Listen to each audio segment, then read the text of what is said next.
Hello সবাই, কেমন আছেন? আবারও সপ্তাহ ঘুরে দেখা হলো আমাদের নিয়মিত আয়োজন। যদিও এটা সিজন 2, মাঝখানে বেশ অনেকদিন আমরা সেভাবে আলাপ আলোচনা চালাই নাই।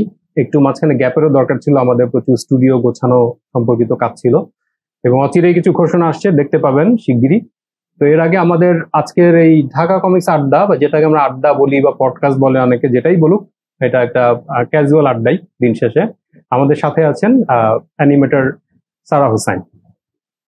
তো আমরা অনেক জায়গা থেকে, মানে আমরা যেহেতু করি কমিক্স, কিন্তু অ্যানিমেশন নিয়ে আমাদের আগ্রহের সীমা নেই, এটা অলরেডি আপনারা বুঝে গেছেন নিশ্চয়ই, কারণ অনেকদিন ধরে আমরা অ্যানিমেটরদের সাথে অনেক কথা বলি, কারণ আমরা চাই যে এটার ব্যাপারটা কি, কেন, কিভাবে এটা জানতে। তো আমরা অনেকের সাথে আলাপ করে যেটা বুঝলাম যে সম্প্রতি যে খুবই বিখ্যাত কিছু কাজ করেছেন এরকম এক অ্যানিমেটর, এবং শুধু অ্যানিমেটর বলার কথা ঠিক হচ্ছে না, আপনি তো ডিরেকশন, মূলত যে অ্যানিমেশন ডিরেকশন এবং স্টোরি টেলিং এটার স্পেশালিস্ট, এবং অনেক ইয়াং অ্যানিমেটরদের মেন্টর বলা যায়। আমরা অনেকের গোপন সূত্রে খবর পেয়েছি যে অনেকে উনি গাইড করেন। তো সেই সূত্রে আমরা আজকে সারা হোসেনের সাথে তার থেকে তার গল্পটা শুনতে চাই। আপনি যদি বলেন যে আপনার অ্যানিমেশন নিয়ে প্রথম কিভাবে শুরু এবং আপনার ব্যাকগ্রাউন্ড, যেটা আপনার ইচ্ছা এই রিলেটেড।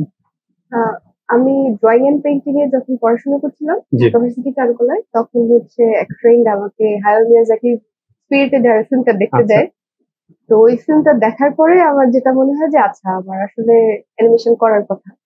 তো এরপরে আমি একটা ওয়াকম বোর্ড ম্যানেজ করে ফটোশপে হচ্ছে অ্যানিমেশন করা শুরু করি। কারণ যেহেতু ড্রয়িং এন্ড পেইন্টিং ব্যাকগ্রাউন্ডের, আমার মনে হচ্ছে যে আচ্ছা, একটা ছবির জায়গায় আমি 1000 টাকা নিতে অ্যানিমেশনটা হয়ে যাবে। তো আমি ওটা করা শুরু করি। করার পরে বুঝলাম যে আচ্ছা, এটাই আসলে আমার করতে হবে, এবং এটা করার জন্য কি কি করা যায় ওই জন্য প্রিপারেশন নিতে থাকি। তো কাজ শেখার জায়গা থেকে দেখা গেছে যে আমি জিওডঙ্কি স্টুডিওর সাথে প্রথমে কাজ করা দিয়ে শুরু করি। তারপরে আস্তে আস্তে ওনাদের সাথে কাজ করতে করতে আরো শিখি। এরপরে একটা পর একটা কাজ করতে করতে ফাইনালি এখন প্রায় 2012 সাল থেকে এখন এসে ফাইনালি আমি নিজের একটা শর্ট ফিল্ম শেষ করলাম। এখন একটা ফিচার ফিল্ম নিয়ে কাজ করছি। অ্যামেজিং। আর হ্যাঁ, আর এর ভিতরে টিচিং এক্সপিরিয়েন্সটা খুব অটোমেটিক ভাবে চলে এসেছে।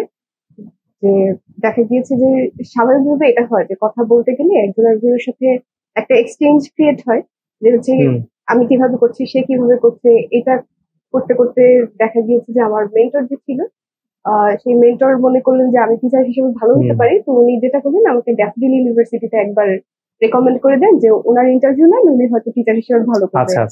তারপরে 2015-তে আমি ড্যাফোডিল ইউনিভার্সিটিতে হচ্ছে 2D অ্যানিমেশনের উপরে একটা সেমিস্টার নেওয়ার পরে বুঝতে পারি যে আচ্ছা, এরকম প্রফেশনাল টিচিং আমাকে দেওয়া হবে না। তো আমি একটা সেমিস্টার করে হচ্ছে বের হয়ে আসি। আর তারপরে দেখা যায় শর্ট ফিল্মটা যেহেতু শেষ করতে পেরেছি, শর্ট ফিল্মের জার্নিটা অনেক বড়, 4 বছরের জার্নি। শেষ করার পরে আমার মনে হয়েছে যে যতটুকু আমি শিখেছি শর্ট ফিল্মের পুরোটা প্রসেস সম্পর্কে, এইটুকু আমার শেয়ার করাটা একটা বাধ্যতামূলক। সেখান থেকে আলিয়াস প্রসেসকে প্রপোজ করি যে এরকম একটা ওয়ার্কশপ করাতে ওনারা কি মনে করেন, এবং যেহেতু আমাদের অন্য অনেক animation skill based courses available আছে, কিন্তু ডেভেলপমেন্ট প্রসেস যেটা আসলে যে কোনো অ্যানিমেশন বা হচ্ছে গ্রাফিক নোভেল কিংবা কমিক ডেভেলপমেন্টের সব থেকে মানে ট্রেজার প্রসেস যেটা, এইটার সিক্রেট গুলো আসলে কেউ জানে না। তো এই কারণে আলিয়াস প্রসেসের সাথে animation short film development workshop নামে একটা ওয়ার্কশপ কন্ডাক্ট করি, কিন্তু এটা আসলে একটা সেশনই ছিল। পরবর্তীতে হয়তো নেক্সট ইয়ারে আমি আবার কিছু ওয়ার্কশপ ডিজাইন করতে পারি, কিন্তু এভাবে চলবে আশা করছি। অবশ্যই আমার খুবই ইচ্ছা আছে এরকম কোন একটা ওয়ার্কশপে পার্টিসিপেট করার, দেখা যাক কি হয়। কারণ অ্যানিমেশন আমি ইন্টারেস্টের শেষ নাই, থাকে না যে আমি অত বেশি খাই না কিন্তু ভোজন রসিক, অ্যানিমেশন ব্যাপারে তাই আমি পারি না, কিন্তু আমি খুব মনে হয় যে যদি পারতাম এবং হলে খুব ভালো হতো। এবং আপনি মিয়াজাকির প্রসঙ্গ বললেন, তো এটা বলার অপেক্ষা এখানে অনেককে ইন্সপায়ার করেছেন রিসেন্টলি, যারা হয়তো আগে ম্যাঙ্গা বলবো না, অ্যানিমে অত দেখেন নাই, যে হয়তো মারদাঙ্গা পছন্দ না, তারাও এটা দেখার পরে কিন্তু বলছেন না, ইটস নট অ্যাবাউট অনলি মানে machines and fighting and everything, it also about illusion. না, খুবই ইন্টারেস্টিং। তো আমি অন্য যে জায়গা থেকে প্রশ্ন করতে চাই যে আপনার সং অফ ওয়েলস, এইটার আইডিয়াটা কিভাবে আসলো, এবং এটা আমি যদি ভুল না করে থাকি একাধিক অ্যাওয়ার্ড পেয়েছে। আপনি কোথায় বলেছিলেন যে এটা প্যারিসের একটা অ্যাওয়ার্ড, এটা যদি আপনি একটু ক্লিয়ার করতেন, কারণ রিসেন্টলি বোধহয় ডিজিকন বা কোনো একটা ইসেও এটা অ্যাওয়ার্ডেড।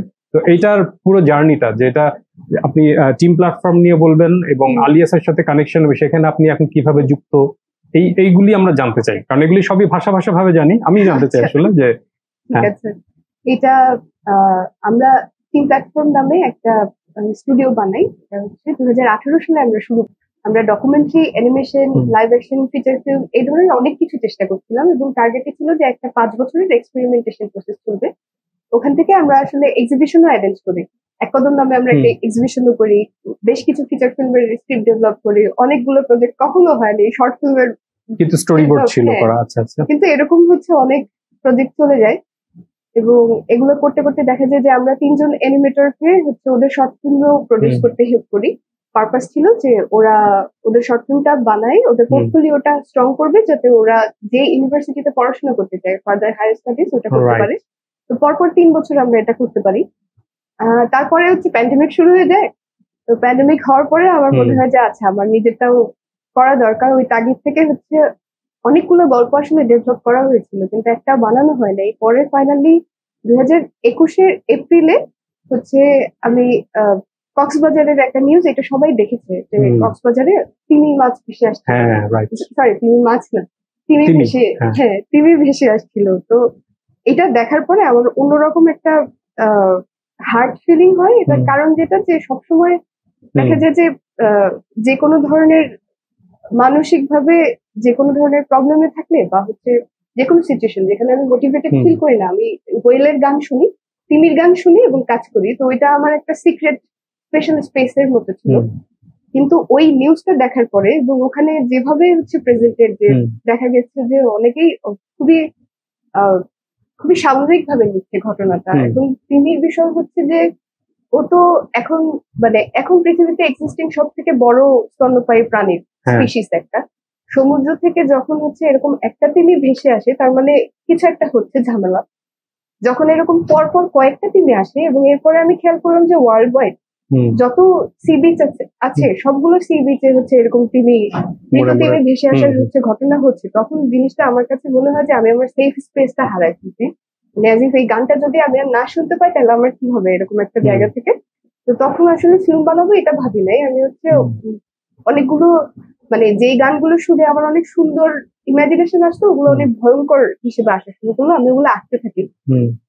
তো আঁকাটা শেষ হওয়ার পরে তখন হচ্ছে যে কজন দেখে, আমার হাজবেন্ড, আমার পার্টনার, বিজনেস পার্টনার এবং আমার হাজবেন্ড, ও বলে যে হচ্ছে ফিল্মটা বানাও, এটা ফিল্ম হওয়া উচিত। সাথে হচ্ছে যেই দেখে সেই বলে ফিল্মটা বানাও। এরপরে আমি হচ্ছে গুপি বাঘা প্রোডাকশন নামে একটা প্রোডাকশন আছে, ওখানে যে আরিফুর রহমান ভাই আছে, ওনাকে অ্যাপ্রোচ করি যে আচ্ছা উনি তো যেহেতু ইন্টারন্যাশনাল কো প্রোডাকশন করেছে, উনি নিশ্চয়ই ভালোভাবে বলতে পারবে। উনি দেখে ওনার ভালো লাগে যে যেভাবে আছে গল্পটা, এটা তো বানানো দরকার এবং সময় উপযোগী।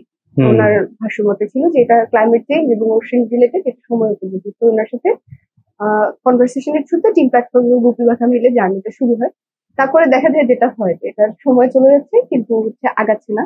তো ওখান থেকে আমরা হচ্ছে চিন্তা করে যাচ্ছি প্রডিউসিংটা কিভাবে ইন্টারেস্টিং করা যায়, যে প্রডিউসিং এর ইন্টারেস্টিং অ্যাঙ্গেল কি কি হতে পারে। যে নর্মালি তো হচ্ছে আমরা জানি যে আচ্ছা একটা প্রজেক্ট বানাচ্ছি এবং একটা ফান্ড আসলো, আমরা ফিল্মটা বানাই।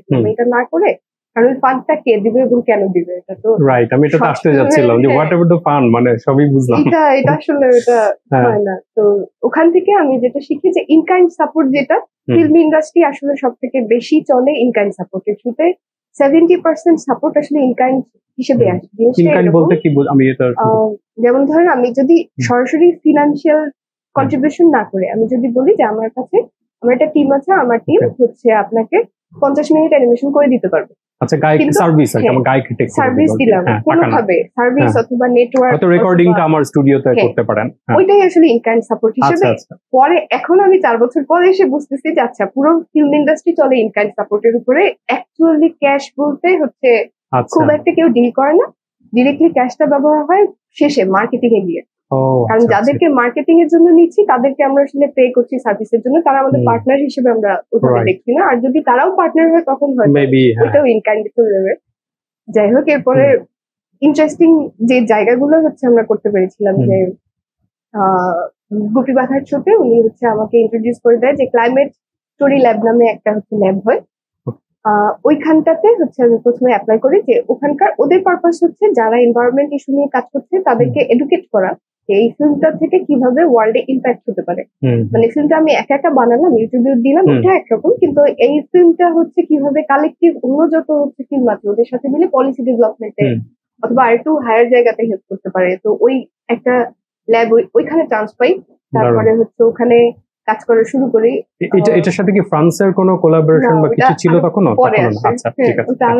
আসলে অনেক অনেক হ্যাঁ হ্যাঁ শিওর, আমরা শুনতেই চাই, আমরা শুনতেই আসলে বসছি আজকে।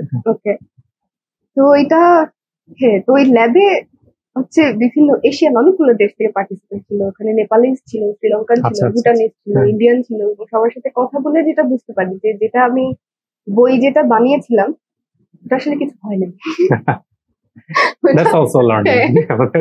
তারপরে ওইটা আবার ড্রয়িং করা শুরু করি। এরপরে হচ্ছে আবার ওনারা বলেন যে একজন স্ক্রিপ্ট মেন্টর বলে একটা বিষয় আছে, যে হচ্ছে সরাসরি স্ক্রিপ্ট ফিডব্যাক দেয় না, সরাসরি স্ক্রিপ্ট কারেকশন করে দেয় না, স্ক্রিপ্ট ডক্টরিং এর জায়গা থেকে যেটা করে যে হচ্ছে কিছু সঠিক প্রশ্ন জিজ্ঞাসা করে, এইটা কেন ওইটা কেন, এটা ওরকম হলে কি হতো, এটা ওরকম হলে কি হতো, এরকম একজন স্ক্রিপ্ট ডক্টরকে হচ্ছে বাসা থেকে অ্যাসাইন করে দেয়।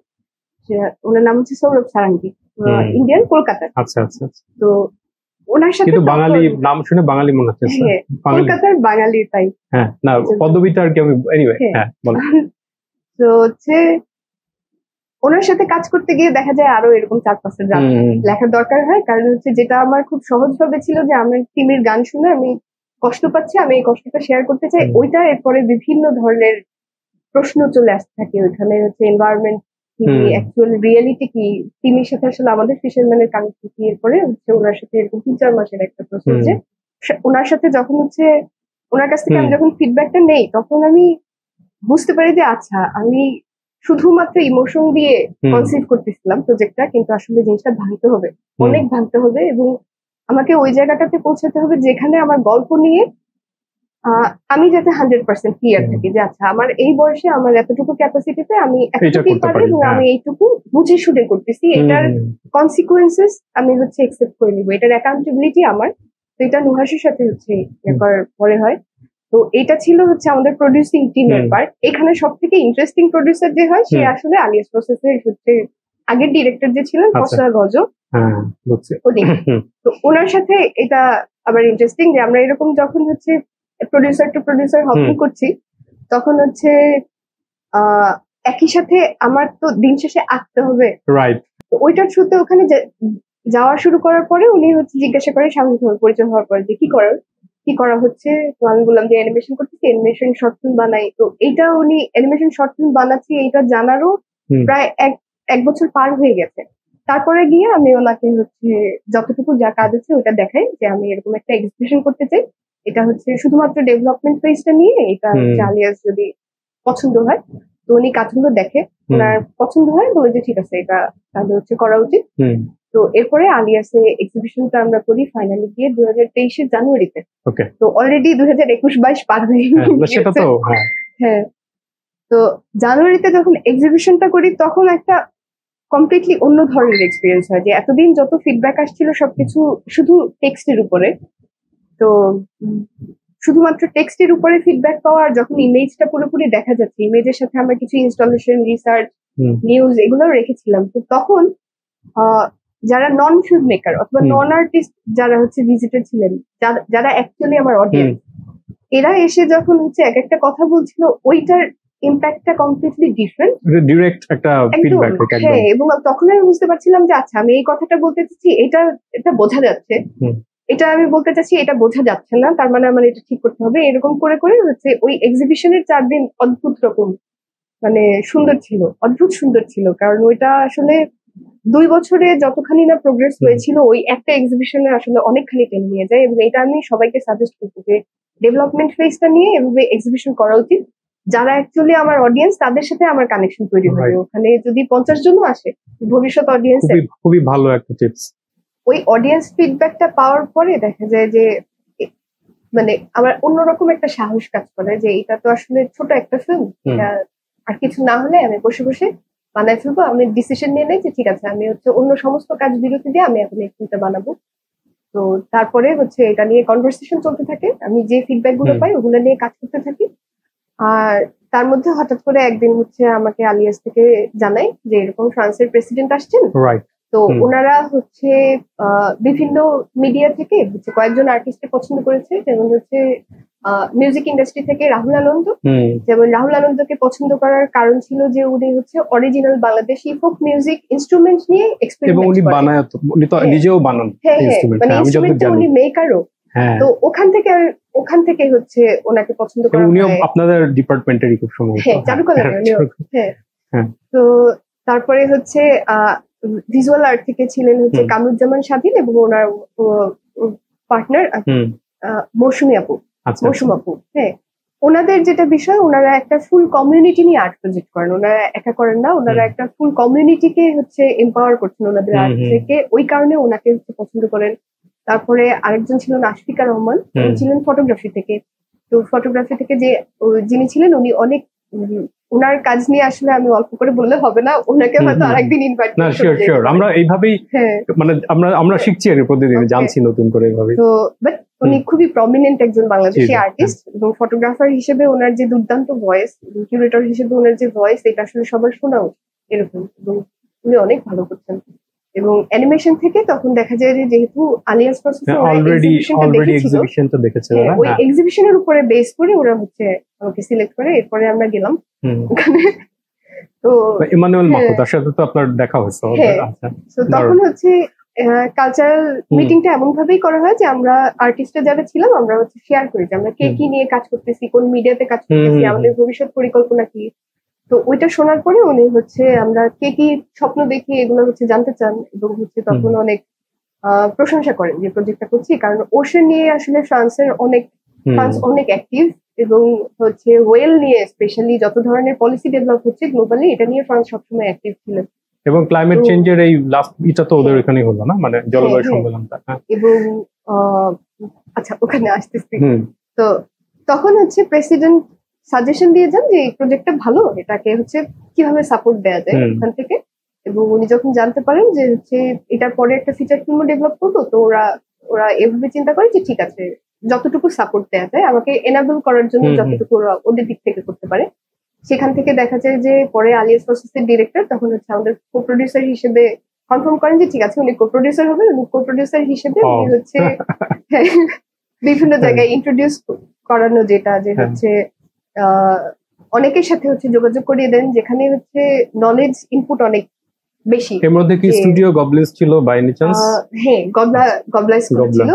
তো উনি এটা ইনিশিয়েট করেন যে ঠিক আছে তাহলে ওয়ার্ল্ডের বেস্ট স্কুলের সাথে হচ্ছে কথা বলা উচিত যে ওরা কিভাবে কাজ করে, ওখান থেকে কি হতে পারে। সিএনসি ফান্ড বলতে একটা ফান্ড আছে, ওদের সাথেও হচ্ছে কথাবার্তা হয়, ওরা আমাদেরকে ফ্রেঞ্চ ফান্ডিং এর জন্য কি কি করতে হবে এরকম একটা প্রসেস হচ্ছে এটা ব্রিফ করেন যে যখনই রেডি ফিল হবে তখন যাতে আমরা এখানে অ্যাপ্লাই করি।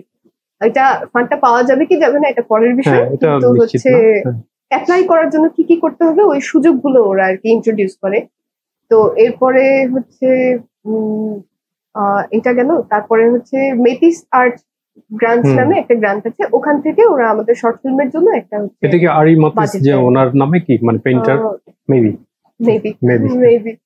হ্যাঁ আরি মাতিস হেনরি মাতিস আপনাকে ফান্ডটা পেয়েছিলেন কিনা সেটা? হ্যাঁ ওকে, ফান্ডটা ছোট কিন্তু আমরা পেয়েছি, না ছোট বড় ইস্যু না, বাট আমাদের এখানে যেটা সরি আমি ইন্টারাপ্ট করতেছি মেবি, তারপরও আমরা যে ক্রিয়েটিভ সেক্টরে যারা কাজ করি বলে মনে করি তাদের একটা বড় ব্যাপার থাকে, একটা দারুণ আইডিয়া সে করে ফেলি মাঝপথে গিয়ে মনে হয় এখন কি হবে, টাকাটা কোথেকে আসবে, তখন থেমে যায় অনেক কিছু।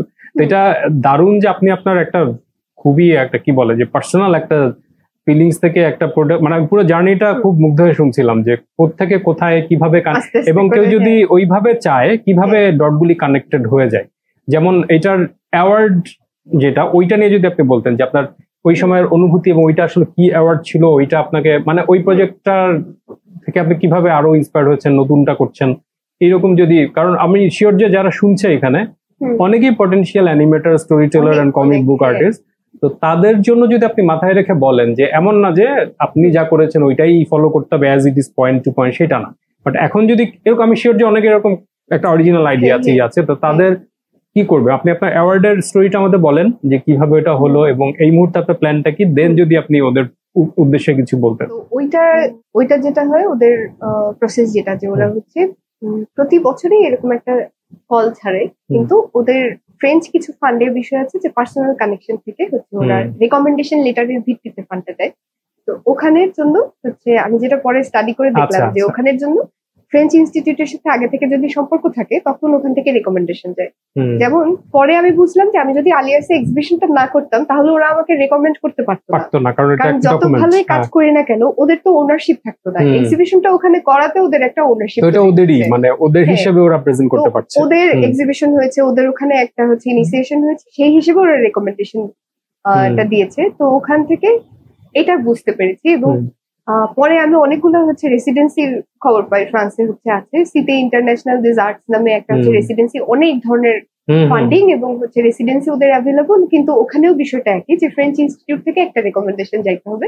সেক্ষেত্রে আলিয়াস ফ্রান্সেস তো আছে এবং এটা খুব সুন্দর একটা গেটওয়ে। তো এখানে এক্সিবিশন করার থ্রুতেই সাধারণত ইন্ট্রোডাকশন গুলো হয়। এবং আসলে বাংলাদেশ থেকে অনেক আর্টিস্ট ফ্রান্সে হচ্ছে আলিয়াস প্রসেসের থ্রুতে গিয়েছেন এখানে এক্সিবিশন করার পরে, এটা আমরা অনেকেই জানি না। তো পরে ওদের সাথে কাজ করতে করতে এখন আমি হচ্ছে জানলাম যে আচ্ছা এটা আসলে একটা খুবই কমন প্রসেস, কিন্তু এটা ওপেন না, কোনো একটা পাবলিক না, কিন্তু এটা একটা নাইস। কিন্তু আমি এনকারেজ করবো যে ওখানে হচ্ছে যদি ভালো প্রজেক্ট থাকে ওটাকে গুছায় হচ্ছে আলিয়াসে প্রেজেন্ট করার, এবং ওখান থেকে যদি এক্সিবিশন করা যায় ওটা আসলে পরবর্তীতে অনেক ফলপ্রসূ হয়, রাইট, লং টার্ম প্রজেক্টের জন্য। তো ওদের ফান্ডিং এর পারপাস ছিল হচ্ছে গবলা স্কুল ভিজিট এবং হচ্ছে আনসি ফেস্টিভ্যাল ভিজিট, এই দুটো ওরা স্পন্সর করে। আপনি কি গবলা স্টুডিয়ান্ট গিয়েছেন? আচ্ছা আচ্ছা। তো পরে আমরা 1 মাসের একটা ট্রিপ দিই ফ্রান্সে। ওখানে গিয়ে আমরা হচ্ছে ফার্স্টে আমরা গবলা প্যারিস স্কুল যেটা স্কুলে যাই, এবং স্কুলে যাওয়ার পরে আমার অনেক ধরনের আগে যে ধারণা ছিল ওগুলো ভেঙে গিয়েছে। যে এরকম ওখানকার যে ক্লাসরুম, এই ক্লাসরুমের সাথে আমাদের পেইন্টিং ডিপার্টমেন্টের ক্লাসরুমে আসলে খুব বেশি পার্থক্য নাই। আচ্ছা, মানে ওখানকার যে হচ্ছে এখনো ওখানে ফার্স্ট ইয়ার সেকেন্ড ইয়ারের স্টুডেন্টরা শুধুমাত্র ড্রয়িং প্র্যাকটিস করছে, হাতে কলমে, একেবারে পেন্সিলে, মানে ট্রেসিং পেপার এবং কাঠের যে হচ্ছে প্যানেল গুলো আমরা দেখি যে মিয়াজাকি যেগুলো ব্যবহার করে, মানে ওইরকম বোর্ডে একদম বেসিক, খুবই গ্রাউন্ডেড। তারপরে গিয়ে প্রথম বছর শুধুমাত্র ড্রয়িং করার পরে তারপরে ওরা সফটওয়্যারে ইন্টিগ্রেটেড হচ্ছে, কিন্তু বাইরে থেকে আমাদের মনে হতো যেটা যে ওরা মেবি হচ্ছে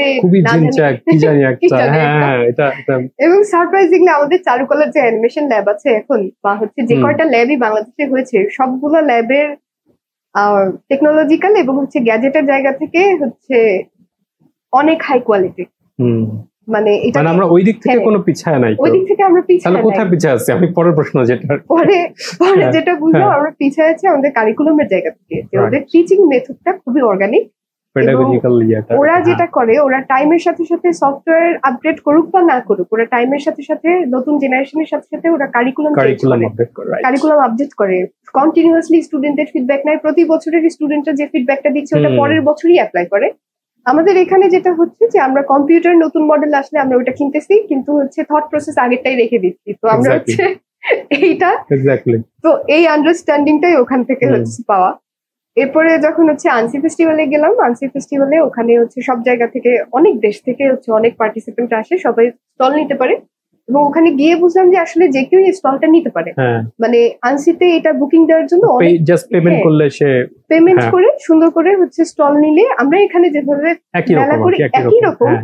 এবং লেটস সে আমাদের হচ্ছে লিড ফেস্ট হয় না, লিড ফেস্টের মেলার এনভায়রনমেন্ট এবং হচ্ছে আনসি ফেস্টিভ্যালের ইনডোর যে স্টলের এনভায়রনমেন্ট এটা একই রকম, খুব একটা ডিফারেন্স নাই। এবং এক একটা স্টুডিও, মানে এক একটা বড় বড় স্টুডিও যেগুলো আমরা যে নাম শুনলেই চমকায় যাই, হ্যাঁ, ওদের স্পেস হচ্ছে এই টেবিলটা 10 ফুট একটা ম্যাক্সিমাম, 10 ফিট আরো কম।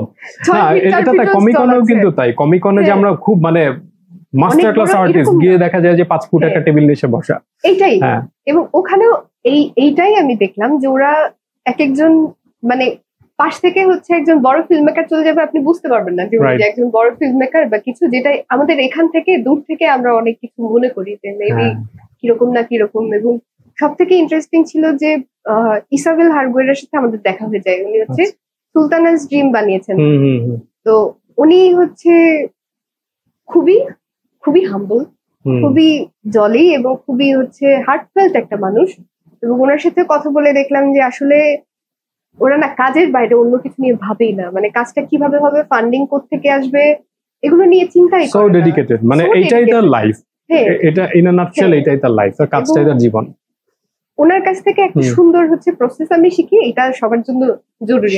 হ্যাঁ, যেমন ওনার ফিল্মটা তো বেগম রোকেয়ার গল্প থেকে ইন্সপায়ার। তো উনি যেটা করেছেন, উনি হচ্ছে ইউরোপে বসে একা একা ফিল্মটা বানান নাই বা ইউরোপিয়ান টিম থেকে বানান নাই। উনি যেটা করেছেন, উনি হচ্ছে কমিউনিটিকে এঙ্গেজ করেছেন। যেমন বেগম রোকেয়ার গ্রামের বাড়ি যেই এরিয়াতে বেগম রোকেয়া ছিলেন, ওই এরিয়াতে গিয়ে ওখানকার মেয়েদের সাথে, মহিলাদের সাথে হচ্ছে মেহেদি আর্ট, যেটা বলে মেহেদি আর্ট করে ওখান থেকে হচ্ছে ক্যারেক্টার ডিজাইন নিয়েছেন।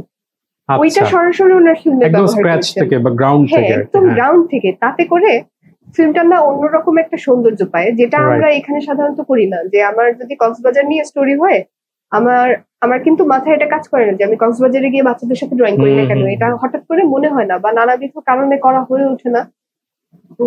এইটা আমার খুব বড় লার্নিং, খুবই দারুণ একটা পয়েন্ট। অনেক যে পরে আমি সবাইকে এটা এখন বলতেছি যে হচ্ছে যে বিষয় নিয়ে কাজ করছে না কেন, সেটা কমিক হোক, সেটা ফিল্ম হোক, আমার গল্পের বিষয়বস্তু যেটা, সেটার সাথে কানেক্টেড যে মানুষগুলো, ডিরেক্টলি যে কানেক্টেড মানুষগুলো, ওই মানুষগুলোর সাথে মেশা যায় কি হবে।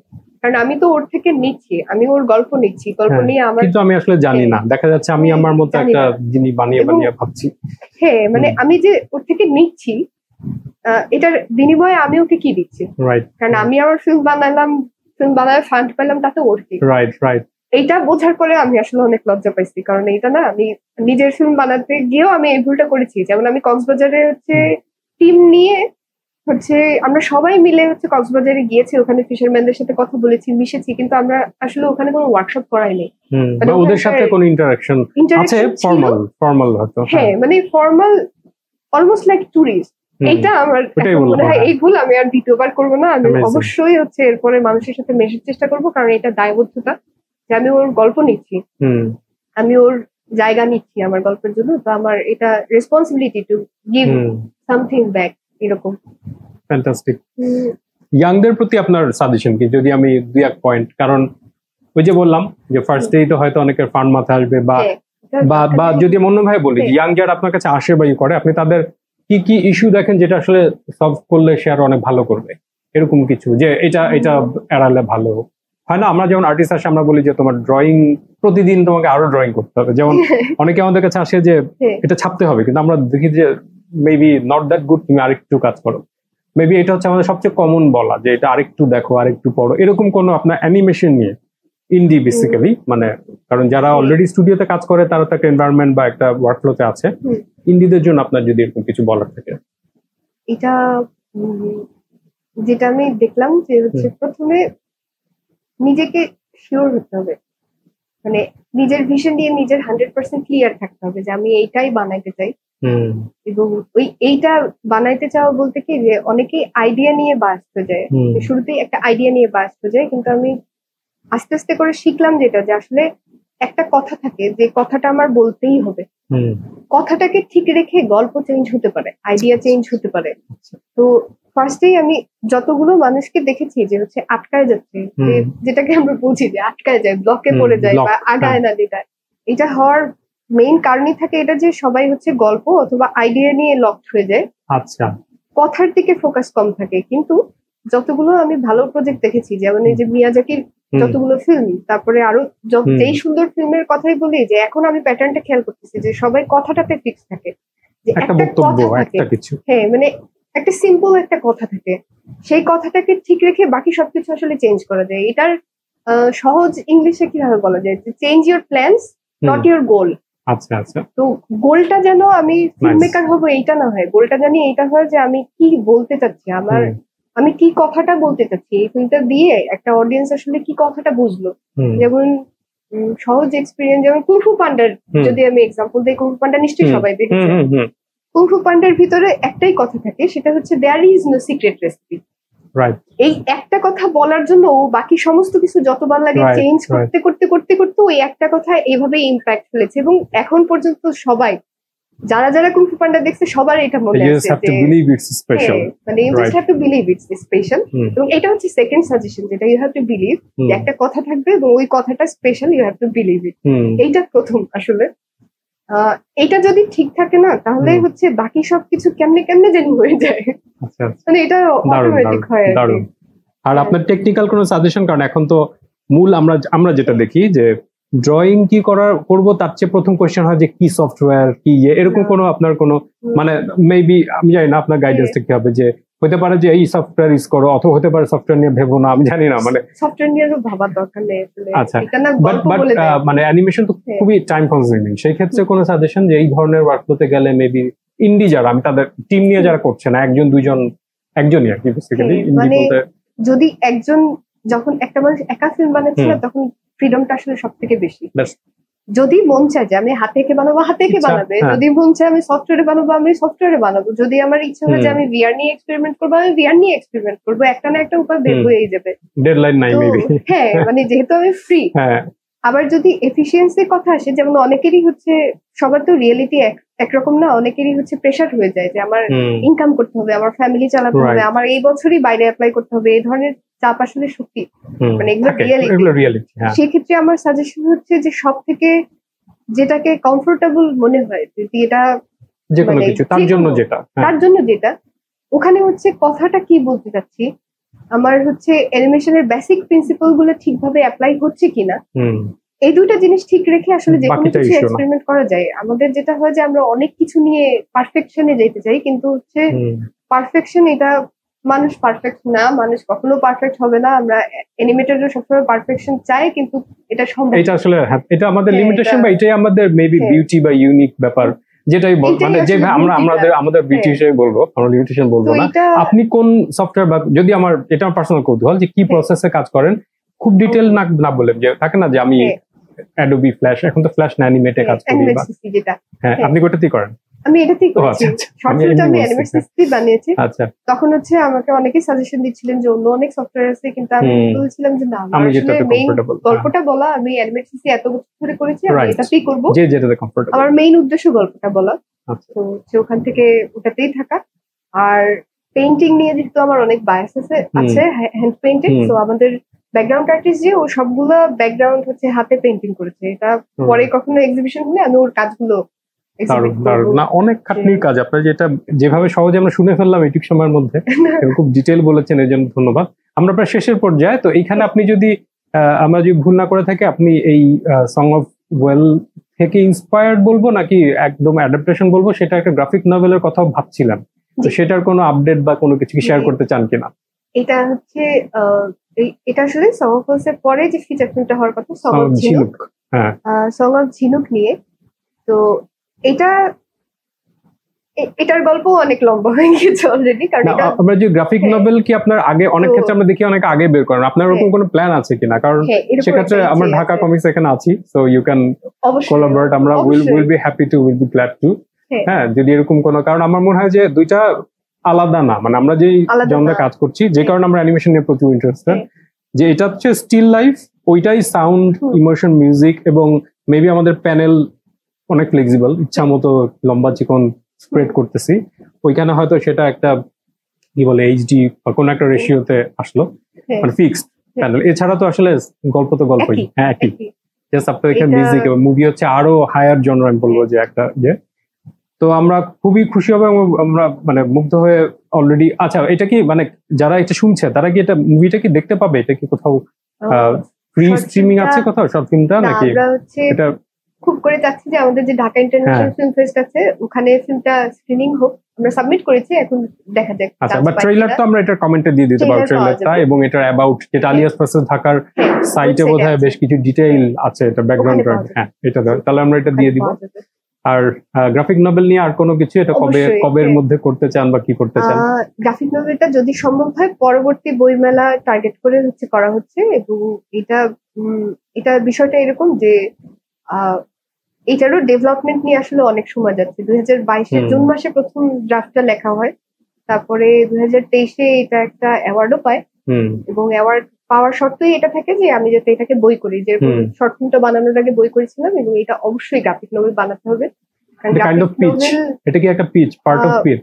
শুধুমাত্র পিচ, শুরুতে আমি ভাবতাম শুধু পিচ, কিন্তু এখন এইটা ইটসেলফ একটা হচ্ছে প্রজেক্ট হয়ে উঠেছে। আচ্ছা আচ্ছা আচ্ছা। যে এবং আমি ভ্যালুটা না অন্যভাবে ফিল করছি যে একটা গ্রাফিক নোভেল আসলে অনেক সময় একটা সিনেমার থেকে ইম্পর্টেন্ট। আচ্ছা, থ্যাংক ইউ। হ্যাঁ, মানে আমার ছোটবেলার মেমোরি মনে আছে যে আমি যখন প্রথমে ছোটবেলায় তো কমিক পড়া হতো, তো হচ্ছে পছন্দের বইটা কোলে নিয়ে ঘুমানোর একটা বিষয় আছে। Right right. এইটা না, ওটা ঘ্রাণটাও একটা জিনিস, মানে একটা মেমোরি ক্যারি করে। এটা বাচ্চারা করে, এটা আমি নিজে করেছি এবং এটা এখনো বাচ্চারা করে, পছন্দের বইটা দেখতে দেখতে ঘুমায়। এবং এটা তো একটা ট্যাকটাইল জিনিস, আপনি ইউ ক্যান টাচ ইট, মানে এটা তো মুভি তো আসলে যতই মানে এটা তো নিয়ে ঘুমানো যাচ্ছে না আর কি। হ্যাঁ, কিন্তু বইটা আসলে আরো ক্লোজ, এটা ধরা যায়, এটা হাতে ধরা যায়। এবং যতই টেকনোলজিক্যালি পৃথিবী আগায় যাক না কেন, এইরকম এই প্রজেক্টের ভ্যালু কখনো কমবে বলে আমার মনে হয় না। দিনকে দিন এটার ভ্যালু বাড়ার সম্ভাবনা আমি দেখি। কারণ একজন গ্রাফিক নভেলিস্ট অথবা কমিক আর্টিস্ট যেই পরিমাণে ডেডিকেশন, যে পরিমাণে সিনসিয়ারিটি এটার ভিতরে দেখছে, এটা না মানুষকে টাচ করে। এবং মানুষের এই হিউম্যান টাচের নেসেসিটি সব সময় থাকবে। তো আমি অন্যভাবে এখন গ্রাফিক নভেলটাকে ডিসকভার করছি, এটা গ্রাফিক নভেল বানানোর process. Very good news for us. আমরা একটা ভালো বই পাবো। হ্যাঁ, লেটস হোপ। হ্যাঁ, লেটস হোপ। তো থ্যাংক ইউ, অনেক ভালো লাগলো আসলে। ইনফ্যাক্ট প্রতিবারে আমি এটা বলি, অন্যদেরকে সামনে রেখে বলি যে প্রতিবারে আমার একটা লার্নিং হয়। যেমন আজকে আমি অনেক ইন্টারেস্টিং পয়েন্টস পেলাম। একটা তো যে একটা জিনিস বললেন যে অনেকের একটা ধারণা থাকে বাইরে কি না কি, এটা আপনার গিয়ে যে আপনার রিয়েলাইজেশন। তারপর যিনি মানে সুলতানাস ড্রিম করলেন, উনি যে ওই মানে আপনার নিজের লার্নিং গুলা কিন্তু আমরাও শেয়ার করলাম। তো আমার মনে হয় যে আড্ডার সবচেয়ে বড় টার্গেট আমাদের এইটাই, যে আগে জানা খালি না, এটা একটা দারুণ লার্নিং। আমার ধারণা যে আমরা অচিরে এই জিনিসগুলি বাংলাদেশে আমাদের এখানে বিভিন্ন কাজে, পার্সোনাল হোক টিমের হোক, অ্যাপ্লাই করতে পারবো, অ্যাটলিস্ট মাথায় থাকবে, ব্যাক অফ দ্য মাইন্ডে। তো থ্যাংক ইউ, আর ধন্যবাদ সবাইকে এতক্ষণ ধরে দেখছেন। তারপর যদি কারো কোনো কোয়ারি থাকে আপনারা কমেন্টে জানাতে পারেন। এবং সং অফ ওয়েল আমি যখনই এটা পাবলিক হবে বা কি বলা যায় যে সবাই দেখতে পারবে, ওরকম লিঙ্ক পেলে আমি শেয়ার করবো। এর আগে আমরা এটা ট্রেইলার এবং অন্যান্য জিনিস আমাদের এখানে কমেন্টে দিয়ে রাখবো। Thank you everyone, thank you sir Hasan.